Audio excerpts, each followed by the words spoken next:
ভিতরে কিছু রান্না করি। তো এখানে আমি চাল আর মুসুর ডাল নিয়েছি, আর এখানে পেঁয়াজ কুচি, কাঁচামরিচ এগুলি কেটে নিয়েছি। তো এখানে আমি চাল ডাল দিয়ে এখানে আমি খিচুড়ি রান্না করব, আর এই মরিচ রসুন এগুলি ভর্তা করব। তো চলো রান্নাটা করি। যেহেতু একটু ঠান্ডা ঠান্ডা, তো ঠান্ডা ঠান্ডা ওয়েদার একটু খাওয়াই যায়। তো এখানে ফার্স্টে আমি পেঁয়াজ কুচি একটু হালকা ভেজে যা যা মশলা দেওয়া লাগে এগুলি আমি দিয়ে দিয়েছি।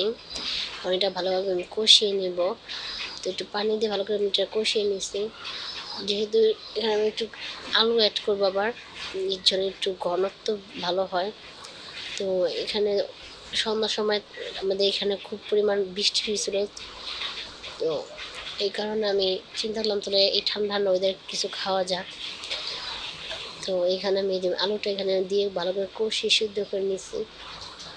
আমি দেখতেছি আলুটা আমার সিদ্ধ হলো কিনা। তো আমার এখানে আলুটা ভালোভাবে সিদ্ধ হয়ে গেছে। তো এখানে চাল ডাল ধুয়ে রেখেছিলাম, এগুলি আমি ভালোভাবে ঢেলে দিয়ে নেড়ে চেড়ে ভালোভাবে কষিয়ে নিব। কষি ঢাকনা দিয়ে ঢেকে দেবো। তো এখানে আমি ঘরে কাজ আছে, ওইটা আমি করে নিব। এখানে আমার বিছানা চাদরটা বিছিয়ে নিব, কেননা আমি ওই চাদরটা আগেরটা উঠে এটা ভালো করে বিছিয়ে নিলাম। তো ভাবলাম এটা তোমাদের সাথে দেখাই।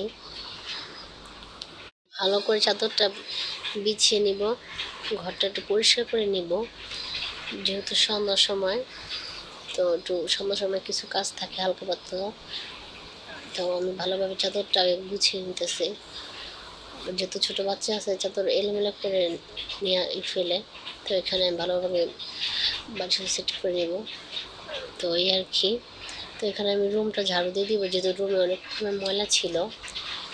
তো এখানে আমি এটাই আপনার কাছে দেখা যাচ্ছে যে সন্ধ্যার সময় কিছু ব্যস্ততা কাজ থাকে হালকা পাতলা, তো এটাই শেয়ার করলাম।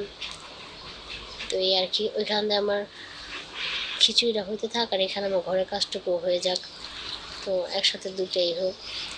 তো আপনারা যদি ভিডিওটা ভালো লাগে অবশ্যই লাইক কমেন্ট শেয়ার করেন। আর এখান দিয়ে আমার খিচুড়িটা প্রায়, আমি এখানে পানি দিচ্ছিলাম যে ওটা আমার বড় হয়ে গেছে, খিচুড়িটা প্রায় অর্ধেক হয়ে আসছে। তো এই তোমাকে ফাইনাল লুক একটু ঝরঝরভাবে করছি। আর এখানে রসুন আর কাঁচামরিচটা একটু ভালোভাবে টেলে নেব। তো ফার্স্টে আমি মরিচটা টেলে নিতে আসি, কারণ মরিচটা একটু টাইম লাগে। তো এখানে ভালোভাবে মরিচটা আমি ভালোভাবে ভেজে নিব, তেল ছাড়া। কারণ শুকনো খোলায় ভাজলে মরিচটা একটু ঘ্রাণ কয়, খেতে ভালো লাগে আমার কাছে মনে হয়। তো এখানে রসুন অ্যাড করে দিছি, রসুনটা হালকা করে ভেজে নিব।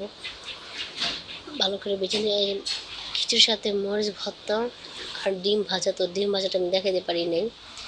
তো এই তো আমার মরিচ ভর্তা কমপ্লিট। আর এই তো আমি খেয়ে দেখাতেছি কীরকম হলো।